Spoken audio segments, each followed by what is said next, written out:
যেখানে সন্দেশখালীর কিছু মহিলা, কিছু মা বোনেরা তারা বলছেন যে কার উপর ভরসা করবো, মমতা বন্দ্যোপাধ্যায়ের উপর, পুলিশ মন্ত্রীর উপর কি করে ভরসা করবো? কি আশ্চর্য শোনো।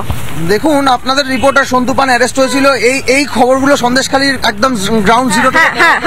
তো আজকে দুঃখের বিষয় হচ্ছে এ কতটা দাপট রয়েছে। তো আজকে জেলে বসেও শেখ শাহজাহান কিন্তু সেই ভূমিকাই পালন করছে, বিলাসবহুল জীবনযাপন করছে এবং ফোন ইউজ করছে।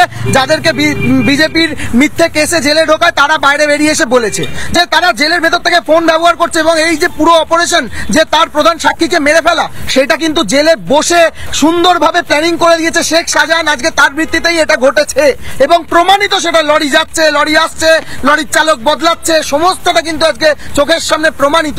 আজকে এদেরকে ধরতে পারে না পুলিশ, কিন্তু আমি আমার বাড়িতে রাত্রি 2টার সময় ময়দান থানা এবং নারকলডাঙ্গা থানা মিলে অভিযান চালায় রাত 2টার সময় আমার বাড়ির দরজায়। সেটা আমরা এটাও দেখেছি যে একজন সাংবাদিক খবর করতে গিয়েছেন সন্তু, তাকে ঢকাশ করে তুলে নিল।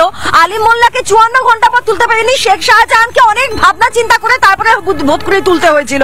এবার আমার প্রশ্ন হচ্ছে, এই যে শেখ শাহজাহান, সূত্র মারফত একাধিক খবর এসেছে যে শেখ শাহজাহান ইন্টারনেট ব্যবহার করেছে, অর্থাৎ স্মার্টফোন ব্যবহার করেছে, এবং সেই স্মার্টফোন ব্যবহার করে বাইরে তার সাংবাদিকদের সঙ্গে লাগাতার যোগাযোগ রেখেছে। প্রশ্নটা হচ্ছে এগুলো হলো কি করে?